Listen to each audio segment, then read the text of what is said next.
Okay, I know it's November, so we always have to pause on any crazy over exaggerations or jumping the gun on making definitive statements about teams. However, one thing that I can tell you for certain is the Warriors are the worst road team in the NBA currently, and that is defined by their record being 0-7. And this kind of goes hand in hand with discussions going on of how these minutes are being distributed among the young guys and the veterans on this team. Obviously, we're talking about the defending NBA champions, so we have to kind of revere them and give them their due respect when we discuss them. But at the same time, we're analyzing the 2022-2023 Warriors, and so far to this point, it's not good. It's very underwhelming. What do you think is one of the biggest struggles right now with this Warriors roster in particular?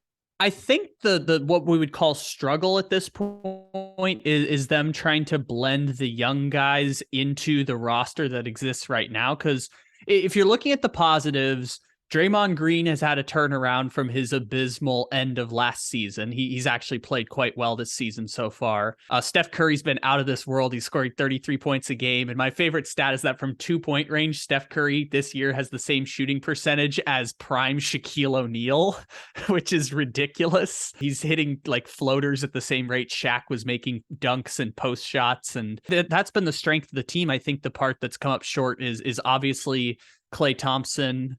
Based on expectations, I mean, Klay Thompson hasn't been terrible, but Jordan Poole's in the same space too, where it's like he's averaging fewer points per game than last year, while also he's still putting up 16 points on relatively good shooting numbers. So it's not like he's been a total like, oh my God, what's happening? It's just he's kind of the same player as last year, and he's coming off the bench and scoring 16 points. That's incredibly valuable. It's just I think people had higher expectations. 35% though in his last stretch of games shooting.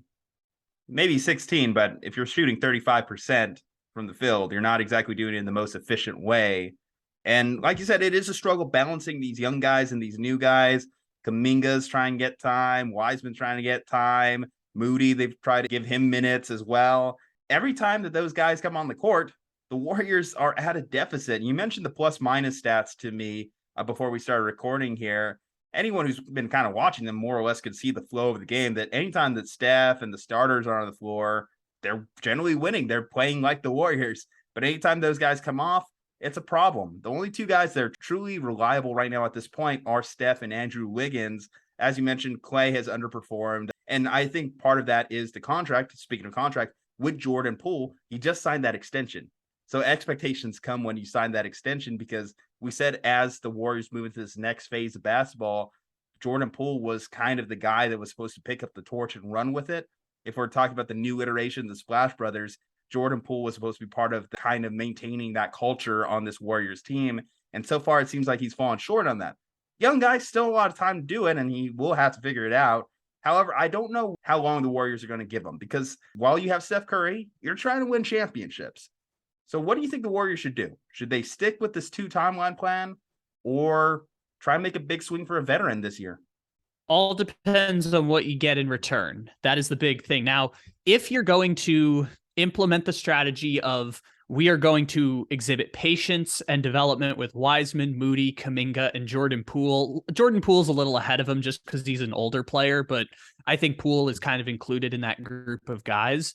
If we're going to exhibit patience, this is a years-long process that they're building into. It takes 50, 60, 70, 80, 100, 120 games to really build that out and give them the confidence. As you're probably about to say. They're trying to defend their championship here. They don't have 100 games. So, this is the interesting part. Can you do both at the same time? Now, personally, I'm looking at this. There's that big red panic button there. Not only am I not hitting it, I'm putting the case on the big red panic button. The Warriors are going to be fine. They might not get the 1 seed. They might not get the 2 seed. They're going to be fine.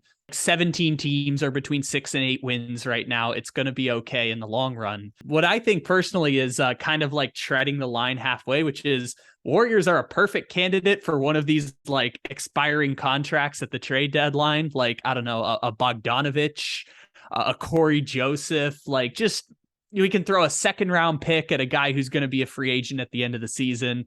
That's a perfect situation for the Warriors because it's someone who maybe when the roster shortens to 8, if something happens to Kuminga or Moody where they're not playable, or Jordan Poole is a defensive problem and something happens there, you could slide a Bogdanovic in and maybe that improves your lineup. But it's just good to have that depth. Like if Bogdanovic, I'm just saying Bogdanovic, like, or a Bogdanovic type of player, like, I don't know, you could throw anyone out there as a Bogdanovic-esque. Even DiVincenzo fits that description right now for them. The idea is just they could not play once the playoff lineup shortens, or they're just an option available to you if you need them. But I'd say that's the prime position for the Warriors, is just throw a second round pick at an expiring What contract. about winning games now, though?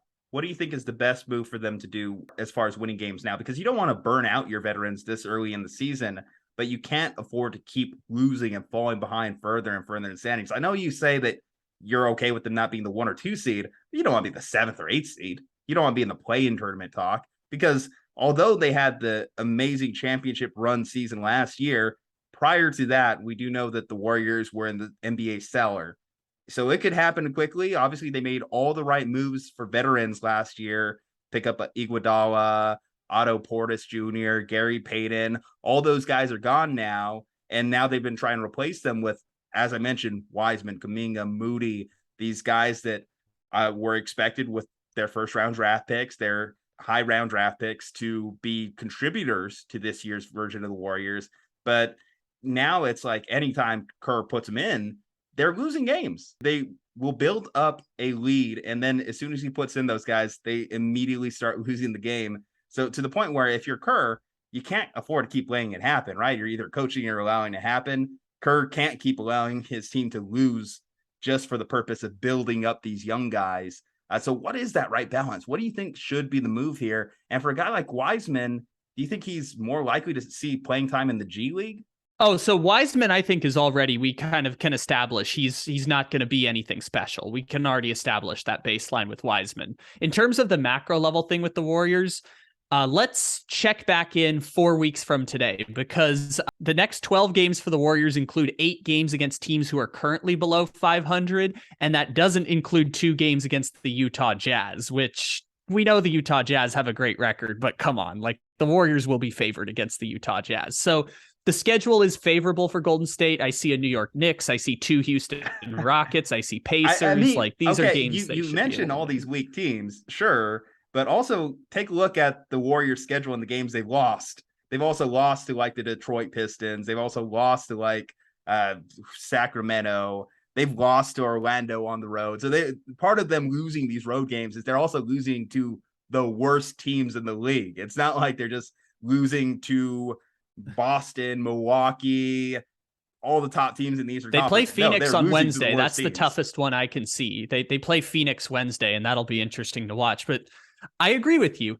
If 12 games from now we come back and this still persists, then we can have that conversation again about what they're going to do. But for now, just let it play out. 12 games from now, I bet you the Warriors are more likely than not to be above 500. Let's just let it play out and see what happens before we do any sort of like changing of roster or changing the young players situation. I agree with you. If they keep losing these games, definitely concerning. I'll give it 12 more games. Like I said, they play 8 teams that are currently below 500.